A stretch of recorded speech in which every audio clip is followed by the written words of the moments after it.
Good evening. This is Crime Classics. I am Thomas Hyland with another true story of crime. Listen. The High Sheriff of Hampshire County, Massachusetts, and deputies carrying a coffin down the prison corridor, stopping in front of the cell of Mr. Jonathon Jewett and opening the door. Brought you something, Mr. Jewett. Brought you your coffin. Set it down right here, men.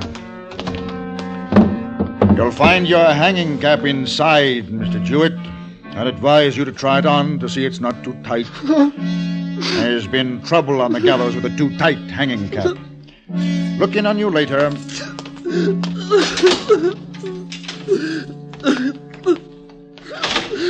won't hang me! You won't hang me! You won't hang me! Tonight, my report to you on Mr. Jonathon Jewett, how most peculiarly he cheated the hangman. Crime Classics, a series of true crime stories taken from the records and newspapers of every land, from every time. Your host each week, Mr. Thomas Hyland, connoisseur of crime, student of violence, and teller of murders. Now, once again, Mr. Thomas Hyland.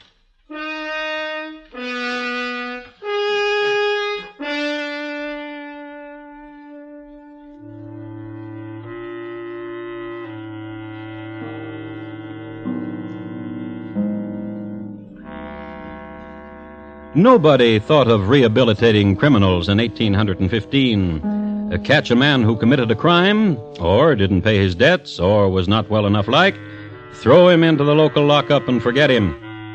It was no different in Hampshire County, Massachusetts in this era.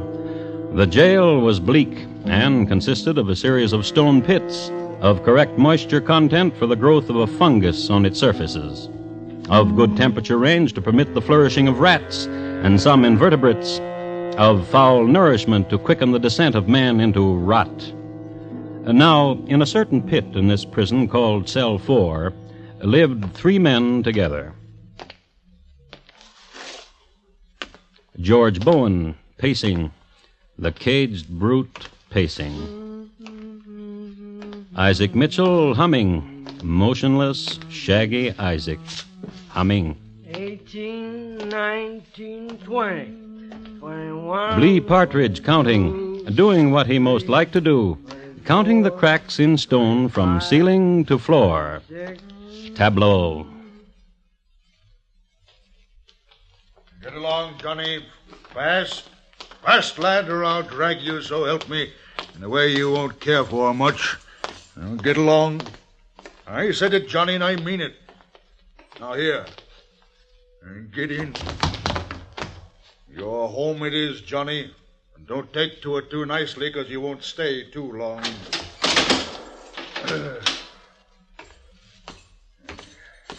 Sheriff?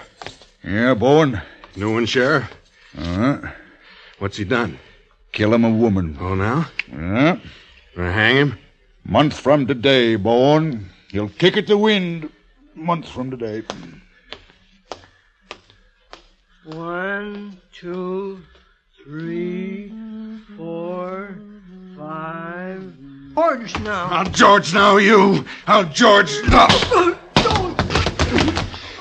George now, you. You start humming more, Isaac, you get the same. George? What? What do you want? Listen, George. What? Why don't we talk to the one just came in? Why don't we slip out the stone and talk? That's right, George. Talk to him. Psst, you. In there. Hey there, you. You in there. Over here. Can't see me. Come here to the wall. Bend down now. Halfway to the bottom now. I've taken the stone out so there's a hole big enough to see through. Bend close now. My name's George Bowen. What's yours? Jewett. Jonathon Jewett. Murderer, I hear. Murderer, I hear. Didn't mean to. A woman, I hear. Didn't mean to. Tell me about it. Tell me.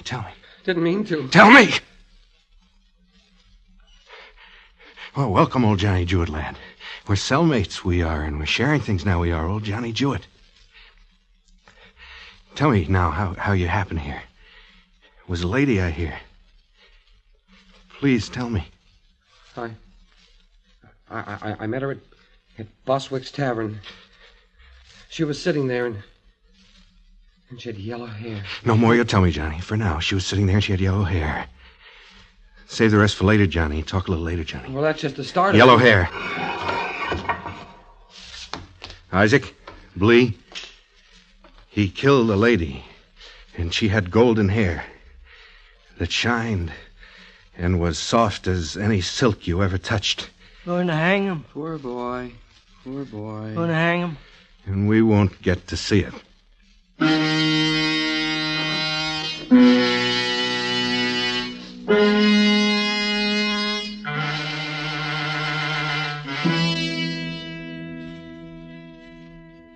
Now, this was one of the biggest frustrations of all. The three friends never got to see anyone hang. The gibbet was outside the north wall of the jail, and so situated they could see nothing.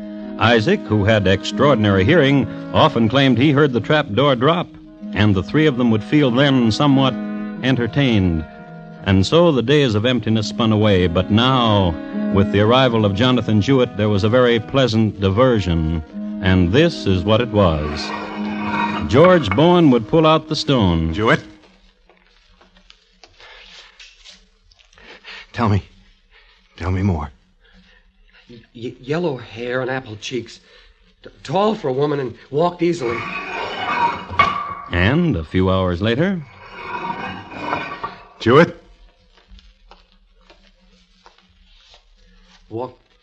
Walked easily, and the first time I saw her, she came to me like some floating thing. That was enough for a while. Enough of the story. But one day, you remember... All right. Lively. Lively, men. And right in here... Brought you something, Mr. Jewett. Brought you your coffin. Set it down right here, men. You'll find your hanging cap inside, Mr. Jewett. I'd advise you to try it on to see it's not too tight. There's been trouble on the gallows with a too tight hanging cap. Look in on you later.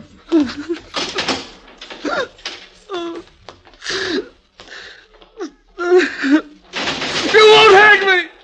You won't hang me! You won't hang me! Johnny? Johnny Jewett? Come here. Come here a minute, Johnny. Like some floating thing. Her name was Hannah. No. And No, listen. I don't want to hear that right now. Listen. They brought your coffin, didn't they? Hanging cap's inside, isn't it? Bowen, Uh-huh. what's it like? What? Hanging. A public hanging. You really want to know, Johnny? I want to. A show. Big show. There's some women's always there, and I've seen them. Come over and pinch your cheeks before you go up the stairs to the hangman. And the things they say. And there's people there that always cry, same people all the time. And kids running around and hawkers. And you'll be a show, Johnny. A big show. There's... What? What's the matter? Johnny What? What is it? wouldn't hang me. Why not? Wouldn't hang me, Johnny. What? What, Bowen? Bowen? Bowen, tell me! Bowen! Bowen, open up the door! Bowen, Bowen.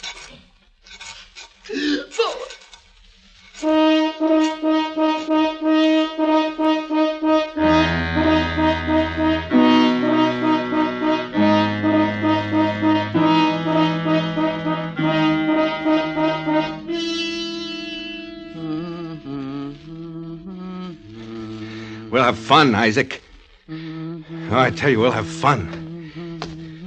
Bleed. Don't hit me. Not gonna hit. I'm gonna tell you. We're gonna have fun. Don't hit me. We're gonna have...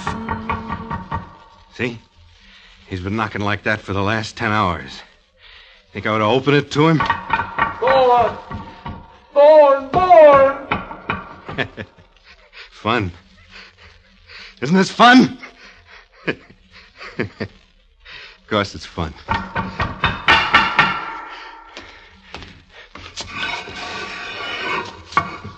Was you knocking on the wall, Johnny? Please. Please what? Listen, Yeah. I'm not gonna tell you about Hangman anymore. Unless I what? Tell me how you wouldn't hang.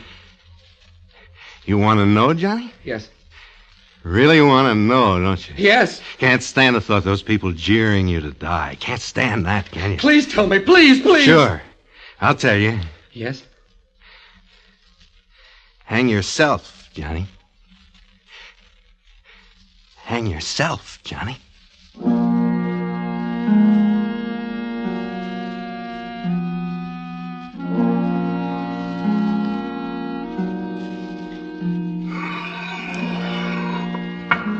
Hang yourself, Johnny. Hang yourself.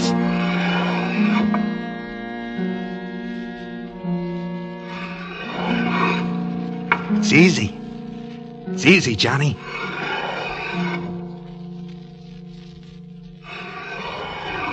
Do it. Do it. And I'd be the only one to watch. Isaac don't want to watch. Neither does Blee. Just me. Do it, Johnny.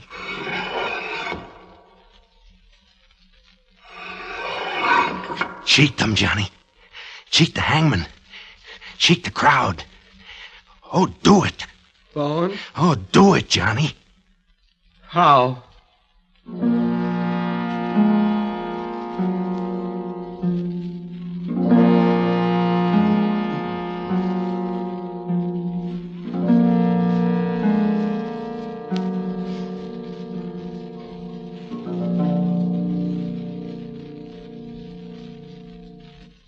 You are listening to Crime Classics and your host, Thomas Hyland.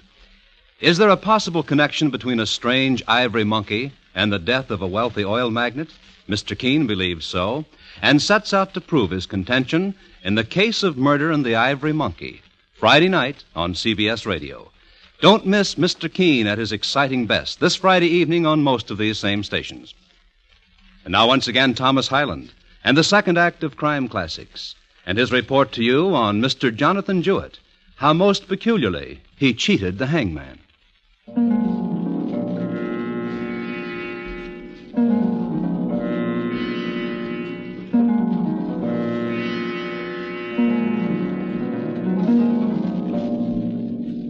Winters, they say, are not as bleak today or as furious as they used to be in Massachusetts. Some storms in Northampton, I've heard it recalled, appeared from the north like shining pellets, swirled in, exploded. Then the snow was composed of great northern glaciers and frozen sea spray, and another thing, a vast desolation from the pits of the world.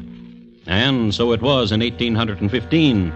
The winter broke early, and the first snow blanketed the village, piled high the drifts against the stone of the jail, sent bitter winds down its freezing corridors.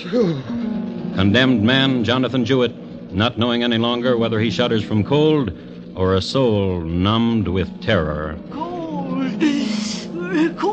Said a prisoner named Blee Partridge and hugged his bluing arms about him.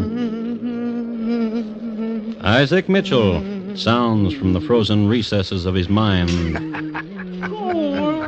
George Bowen having fun, watching Jonathon Jewett through a hole in the wall.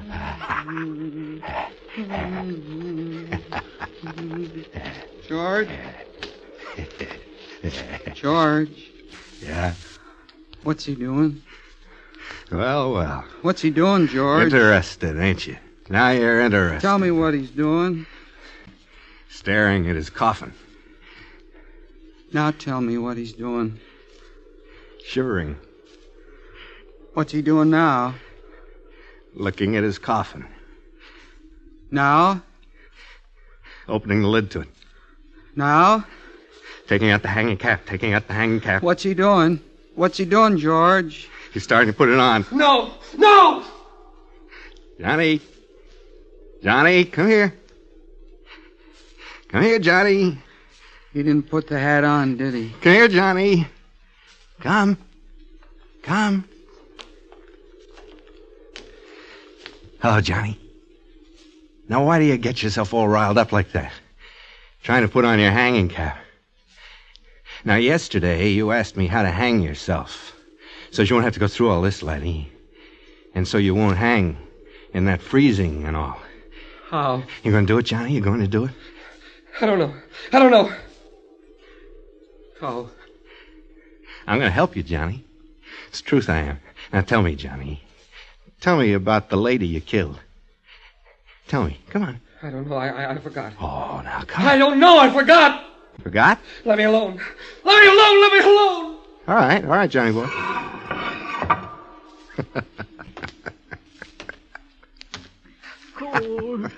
Cool. Get out of the cot, please. Don't hit me. Get out. Get! Oh, When I say get. all right, George. All right. Take this ticking now off your cot. Tear a strip. Tear another. Now, we got what makes a rope. Oh, George. Yeah, Blee. The strips. Give them to me. Sure, Blee, sure. Here. 1, 2, 3. 1, 2, 3. That's it, Blee. 1. Braid me a rope from those strips, Blee. 1. Braid me a rope from those strips. 1, 2, 3.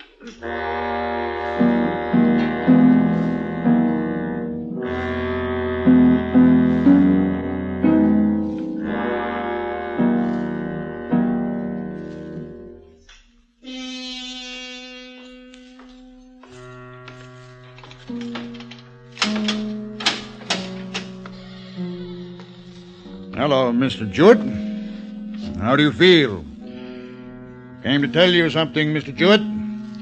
Come Wednesday, there'll be a hanging, and there'll be you. The governor sent word, and he had this to say. No reprieve. So, there's going to be a hanging. Now, I've got to ask you some things, Mr. Jewett, because the law provides that I do. Do you want a man of the cloth, Mr. Jewett? Do you need a man of the cloth? I've seen them come, Mr. Jewett, and I've seen them go, and I've got to tell you this. Those that ask for the men of the cloth seem better fit for what's going to happen to them. The hanging of them, that is. So if you want a fellow come up and preach to you, talk to you, you just say the word. Now, I got to ask you this. The hanging cap, when you tried it on, was it too tight? Was it too snug, Mr. Jewett? Can you breathe all right, I'd like to know. And the coffin ain't too narrow, is it? Seeing as you're a smallish man and all, but it ain't too narrow, is it? Now, something else, too. How you're to behave. There's always a kind of woman comes, come shine, come rain, come snow, a kind that's always there, a toucher, a walker over, to pluck your sleeve or pinch your cheek. You pay her no mind, but look ahead, and whatever else comes in front of you or alongside to distract you, pay it no mind. And pay the jeers no mind, or the weeping, but mount the steps. Now, listen, Mr. Jewett, if you've got a little something, $1 or $2 or $3, I'll be glad to see the hangman gets it, and he'll treat you prettily. Tie the rope just right, and just right, and drop you good, straight, and true, and not make you wait too long a time. Think it all over. I'll return again tomorrow.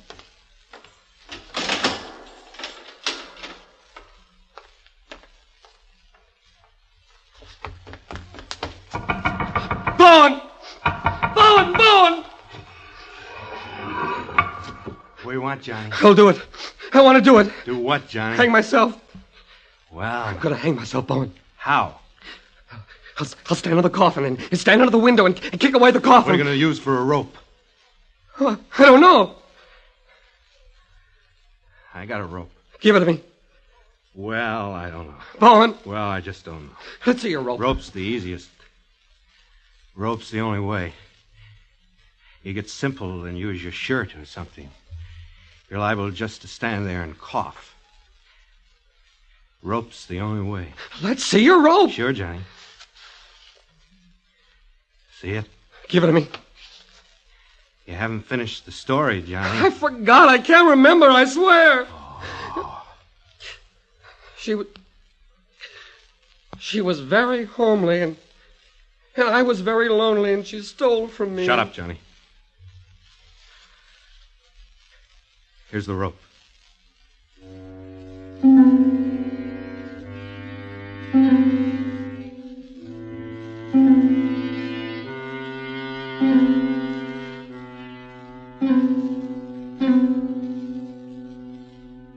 George, Yeah? what's he doing? Staring. What's he staring at, George? The rope. What's he doing now, George? Got his head bowed down, and he ain't doing nothing. Now what's he doing? Walking. Now? Walking around. Ain't put the rope down, has he? No. What's he doing now? He ain't doing nothing. Is the coffin under the window? Yeah. Has he tied the rope to the bars? Yeah. What's he doing now? What's he doing? Do it!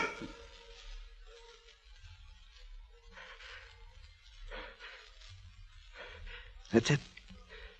That's it, Johnny. That's it. George? Is he? Yep. Yep.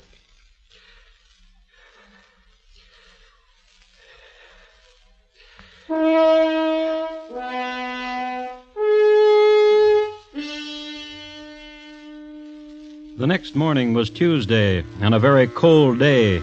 Since it was the day before the execution, holes had to be chopped out of the ice in order to set in the scaffold posts. Once this was done, however, the rest was easy. A simple platform at the top of 13 steps, and a primitive but often adequate spring mechanism as a trap door. Having given the workmen any special instructions they may have needed, the sheriff re-entered the prison and walked to Mr. Jewett's cell to inform him what all the hammering had been about.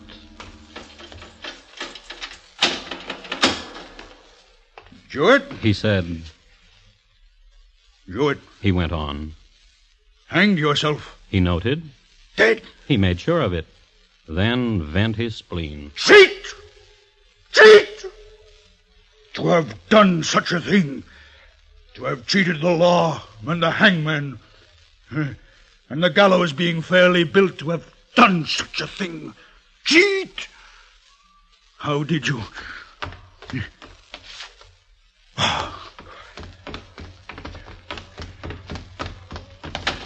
Bowen! Come here, Bowen! You killed him, didn't you? Kill who? Jonathon Jewett. Killed him? Gave him a rope. He's hanging with strips of bedding, and his bedding ain't touched. Must be you made him a rope. I ain't killing him, Sheriff. Giving a man a rope. What did you do to him? Now look for yourself, Sheriff. That stone wall between us. What could I do but talk to him? You talked him into doing it, then? You were saying that? Just told him how it is to get hanged in public. No way for a man to die. Is it a way for a man to die, Sheriff? You gave him rope and you told him what to do. You know what that makes you, Bowen? What? A murderer. Same's as if you slipped a knife into him. That's what you are. A murderer.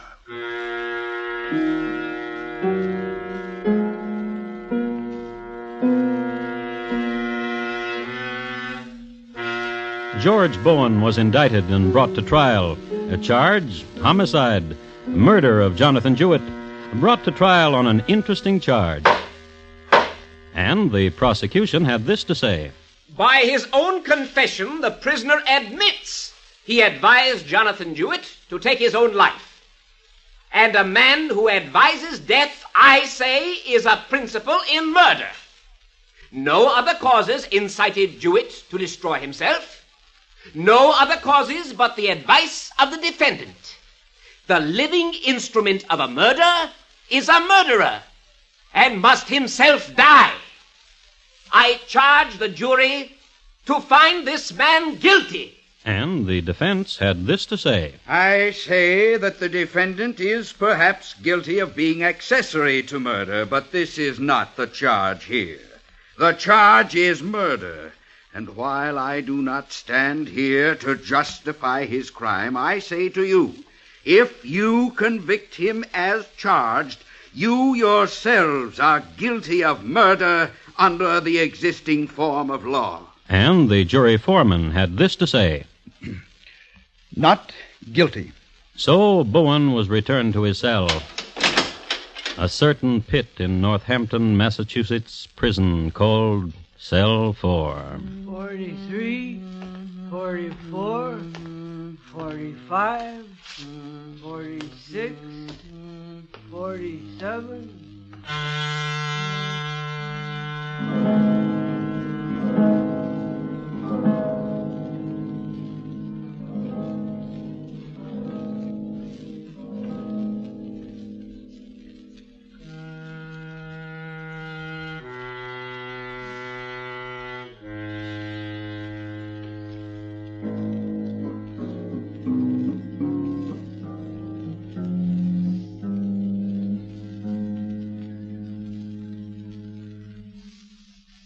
In just a moment, Thomas Hyland will tell you about next week's crime classic. Jonathan Jewett, tonight's crime classic, was adapted from the original court reports and newspaper accounts by Morton Fine and David Friedkin. The music was composed and conducted by Bernard Herrmann, and the program is produced and directed by Elliott Lewis. Thomas Hyland is portrayed on radio by Lou Merrill. In tonight's story, Lee Millar was heard as Jonathan Jewett, and Elliott Lewis as George. Featured in the cast were John Daner, Vic Perrin, Junius Matthews, and Byron Kane. Bob Lamont speaking. And here again is Thomas Hyland. Next week, Mexico City just 14 years ago. Tippy Tippy Tin was popular north of the border, and south, a man with 4 names and an alpenstock had an appointment with history. It's listed in my files as The Assassination of Leon Trotsky. Thank you. Good night. One of the most colorful practices of the Old West was that of sending for mail-order brides. This Saturday night on CBS Radio's program titled Gunsmoke, hear the fascinating details of the arrival in Old Dodge of just such a woman, with romance and double trouble resulting for the citizenry and for United States Marshal Matt Dillon. Don't miss Gunsmoke on most of these same stations this Saturday night.